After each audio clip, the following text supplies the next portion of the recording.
Hello, my name is Brook Ward. I'm the President CEO of the Washington Health System. It's my honor to be back with you as part of our ongoing Friday video series where we attempt to give you updates about what's going on in our world. Most of the updates over the course of last year about COVID, and that's true today as well. I want to first start off with an article in the Observer Reporter, our local paper today, and it's talking about the misuse of about 200,000 Moderna vaccine doses across the state. Unfortunately, they used a stock photo from the Washington Health System and put it right next to the article. Well, I want you to know, the community, we don't use Moderna and we never have, nor have we misused or wasted a single dose. So this, unfortunately, makes it look like the Washington Health System is part of this issue and problem, and that's not true. I just wanted you to rest assured that we're doing the best we can and we have not wasted anything, and we're being very diligent with every vaccine dose we get. Second thing, right hot off the press, last night after 8 p.m., we got an email from the state, I think along with every other COVID vaccine provider, talking about the fact that there was Moderna doses misused. And so there's some people who are waiting for their second dose of Moderna that might not be able to get it because they're running out. And so they're asking all vaccine providers to delay people getting their second dose. Instead of getting it 3 weeks, they're suggesting we schedule people 4 and 5 weeks out. Now, that by itself is not an issue. The CDC has come out and said if people wait a few extra weeks, there is no harm in them getting that dose a little later. The problem from my perspective is we have a couple thousand people already scheduled for their second appointment. And one of the things we've been trying very hard to do is when we give you a date and time, we live up to it. We don't want you to have to be rescheduled or show up and have us tell you we don't have a dose. So we're investigating this. We haven't got the final conclusion yet. We don't know of the people that are currently scheduled with us for their second dose if we need to cancel and reschedule them or not. I'm hoping we can avoid that so you get to keep your appointment. But then going forward, for everybody who comes in for their first dose, when we schedule them for their second dose, they may have to wait 4 or 5 weeks for that second dose. Again, that won't be a problem, but I wanted you to know that's hot off the press. We just got the email last night. We're investigating that. So if we have to get a hold of some of you to reschedule you, that's the reason why, and I apologize in advance. Now moving on, last Friday, February 12th, the state also gave out some updated guidelines for vaccine providers. And we're going to meet and have been meeting all those obligations. There's one element we have to implement to satisfy that rule, and that's setting up a phone line for people who don't have internet access to schedule a vaccine appointment. Now, you heard me say in prior videos, if you didn't have internet access or a cell phone, I was suggesting talk to a friend, a family member, a neighbor to have them help you, and that's still true. And then if you couldn't do that, we were asking you to contact your physician who's on our medical staff. They can work with us to get you scheduled. And we've got a couple hundred people who are scheduled for the vaccine going through their physician office. But the best and most efficient way to do that is to go through our website. But if you don't have internet access, you don't have family and friend, can't go through your physician office, we do have a phone line now set up for those people to call. That is 724-579-11,000. Now you're going to get a phone tree. Please listen to the message. Click the right number when it's time. You're going to leave a message, your name, your phone number, the best time to call you back, and then we'll call you back to get you on the list. It might be a day or two, so please don't panic if we don't call you back quickly. The other thing I want to stress is this does not get you at the front of the line. It doesn't allow you to skip everybody else who's registered. So please don't think that this is a way to sort of get around the system. In addition, we'd really request that people don't use this number to call and find out where they are in line or when their appointment is, those kind of things. That actually will bog down the system. And as you know from past videos, I've been imploring and hoping that all of us can work together to be as efficient and as quick as possible. So please don't use that line for that. So again, the most efficient way to do it is to go to our website, sign up, get on the list, and we'll get you in as quickly as we can. Now, our website, as you know from past videos, went live February 1st, and as I told you in a prior video, we expected it to crash, and it did. But we got it up and running pretty quickly that day. It actually went down multiple times that day. We kept getting up and running. But from February 1st through today, we've had over 29,000 people registered. And we're getting through and trying to schedule as many of those people as possible, but we need everybody to remain patient. As you can imagine, it's tough. We want to vaccinate all of you as quickly as possible. I'd love to do it all today. But we're only getting about 2,000 to 3,000 doses per week. You got to remember about half of those need to be used for second doses. And so it's going to take a while to get through everyone. We, of course, are requesting more vaccine. We would love to get more, but that's what we've been typically getting recently.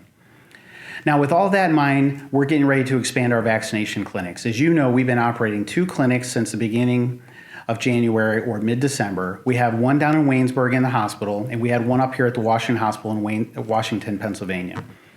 This week, Monday, in Waynesburg, we relocated the vaccination clinic to a larger place within the hospital so we can accommodate more volume. Then yesterday, we relocated the vaccine clinic out of the Washington Hospital, out to the Crown Center Mall in the old Ross store.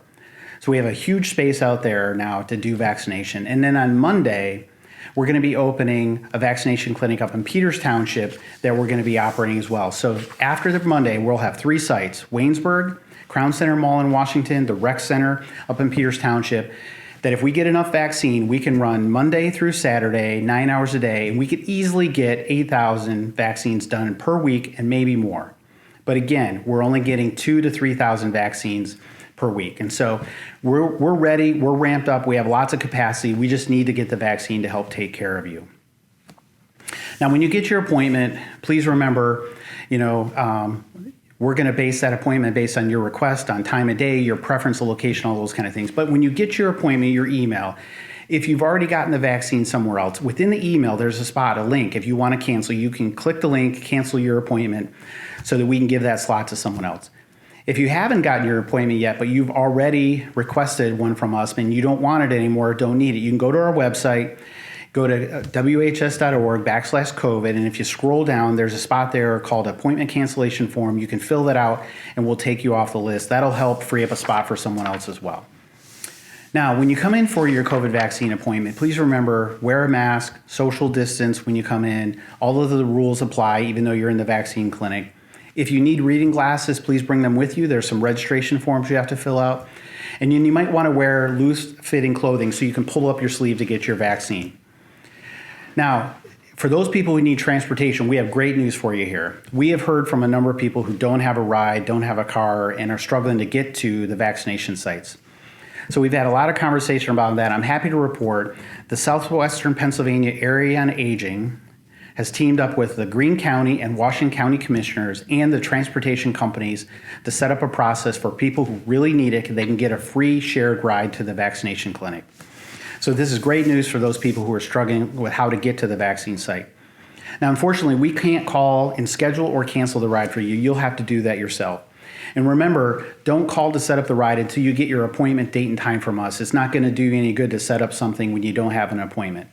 But when you get your appointment and you're ready, you can call Freedom Transport here in Washington County at 724-223-8747. Again, Freedom Transit, 724-223-8747. In Greene County, you'd call the Greene County Transportation. Their number, 724-627-6778. Again, Greene County Transport, 724-627-6778. They'll help set up and schedule your ride to get to the vaccine clinic.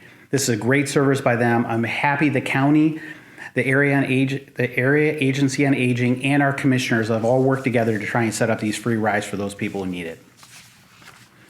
Now, once you get in, after you've gotten your vaccine, one of the first things we're going to do then is schedule an appointment with you while you're there to come back to get your second dose.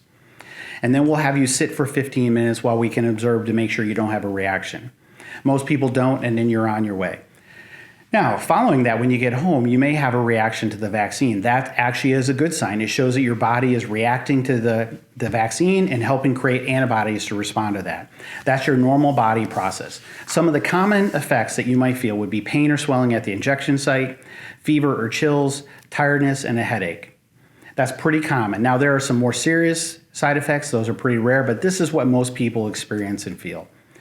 I told you in a past video that even though I was eligible for the vaccine, because I was COVID positive in October, I was going to wait 90 days or more to allow others to go first, because I probably had some sort of short-term immunity. And so why not let others go first? And I did that. But last Friday on February 12th, I actually got my first dose. And I could tell you for the 2 or 3 days following it, my arm was sore. There's no doubt about it. It felt like I had a bruise there for a while, but it did clear up, fortunately, and everything is back to normal. So I wanted to make sure you were up to speed as to where I was and what was going on with me as well, because I was open with you about when I got COVID and how I was going to handle the vaccine personally. And so that's the update from me. Lastly, I just want to thank each and every one of you. We've gotten lots of notes of gratitude from the community. Frankly, we've gotten hundreds over the last year. And we share each and every one of those back with the department and sometimes with a specific employee if you list their name. And they love it. And so I wanted to thank you for sending those notes of gratitude, because they go a long way of helping our team, who have done an amazing job in the last year of not only caring for us for normal healthcare issues, but for all the COVID issues that have taken place in that time period. If you want to send us a note of gratitude, you can do it in a couple ways. You can leave a message at the bottom of this Facebook video. You can go to our website as well, and there's a spot on there where you can leave a note of thanks for employees. You can fill that out. Or you can just send us an email. Either way will work. We'll get that message out. Believe me, the employees, the team members, the physicians appreciate those, and I wanted to thank you for doing that and explain how you can if you'd like. That's our update for this week. I hope you found it useful. Thank you for your time and attention. Our next video will be on March 5th, that Friday. Stay safe, and until then, have a good week.